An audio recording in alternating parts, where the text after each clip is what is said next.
to tell you about some business, some industries that fail the most. And this it's been tested, they've checked statistics, and some of them will shock you. Number one on the list is restaurants. Restaurants. How many of you have visited a beautiful restaurant, well furnished, nice chefs, the ambience looking great, and there were only about 2 of you eating there? Anybody? Huh? I mean, the other day I was in one nice big restaurant on the island there, and the gen has to be up. I can't eat in darkness. Huh? Very big place. We were not up to 5 that were there, but very big place. And they had to put on their generator. The ACs had to be on, and everything had to be on. The chefs had to all be ready in case any order comes. They had to do some cooking. Not everything was a la carte, so they had to have some basic things on ground. Their drinks have to be chilled, so the freezer had to be running, and all of that for 5 of us. Many people are not aware of the cost of running a restaurant. Just say, let me just run a restaurant. Sometimes it's a problem. And this statistics is global.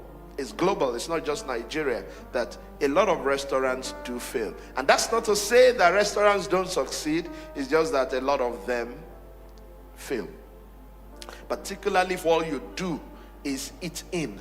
You don't have outdoor catering services, and you don't have complimentary services added that are bringing in the money. Number 2, hotels. Okay, this another industry. And why I'm mentioning this is because if you are a first-time business owner, if you can avoid these ones till much later, even if you want to go into them, it's better. Hotels. One of the reasons they fail is if they have not garnered enough client base, enough customers, okay? So you could have 100 rooms and the level of occupancy is just 2%. And yet, guess what? The hotel business is one where customers expect 24/7 service. Huh? It's one of those businesses where 24/7 is a must. What about power? I mean, I can't go and pay money for a hotel to be sleeping in darkness. Like, you understand what I mean? And their reason is that they don't have enough customers. Sorry, even if I'm the only one. In a hotel, it's like you are at home. You can't do that to me, right? That's one of the reasons they fail. The overhead is huge. Okay. Another thing that fails a lot is retail. Particularly the brick and mortar, not the e-commerce version. Just this last week, one of the biggest, well-known retail shop closed down in the UK, Ted Baker. They closed all their shops in the UK. But they will not be the first. A lot of them have closed. Why are they closing? Because they can't compete with the online retails. They have to have inventory. Those guys may not even have inventory. They just tell you we deliver in 5 days. With all their just-in-time production line, you can't beat them. They don't have to pay for all the stores that these people have all over the place. So margin is very lean because overhead is huge, and yet even at that, competition is so high. And after running for some time, just say to yourself, man, it's so difficult doing this. Except you have big money and you have made money in many other places, you see that retail easily fails, okay? Independent consulting. Just come out and say, I'm now a consultant. Okay, and so what? What's your pedigree? Who knows you? I mean, for example, in the office, you are looking for a consultant. One of the first things they say, who has he consulted for? Where is he work? Can we see his CV? Is he one of the big 4? There are quite a lot of things that if you are not in that league, it's either you won't get the jobs, or it's only when they need peanuts. They want to give peanuts that they call, okay, just call that one. That's if you get it at all. So at the end of the day, this guy says he's his own CEO, but he's not making anything.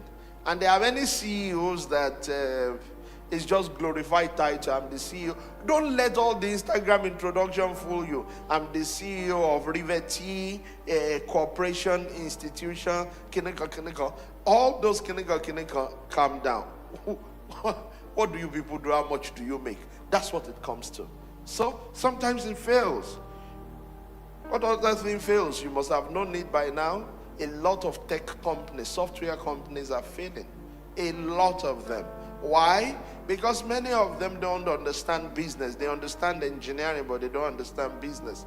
And therefore, they start their business, develop the softwares, gather a lot of overheads, believing that funding will come, and funding never comes. And when funding does not come or funding dries up, everything goes out of the picture. So you see, a lot of software companies, tech companies are dying because of this. But that's not to say many are not succeeding.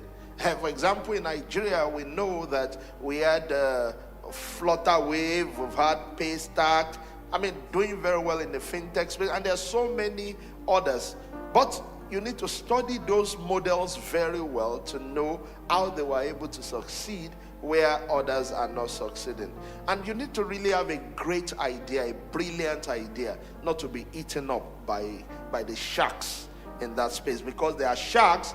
All they are just looking for are ideas. And if you have done the idea, all they need to do is they just build their own. Or if God helps you, they call you, say, okay, let's buy you over. We think we like what you are doing. And if you say, no, I'm not selling, why not? You could be like some of the ones that have made it. But I've also seen people like the other one, a bigger company offered to buy them for, I think, about 200, and I can't quite remember now. Let me not quote a figure. So they offered to buy them, and this guy said, no, we're not selling. And guess what? A few months later, they went bankrupt. They had to shut down. And the article I read said they refused this offer, and now they are shutting down. Why? The bigger boys, they are there, they will pump in money until you begin to beg to be bought over. So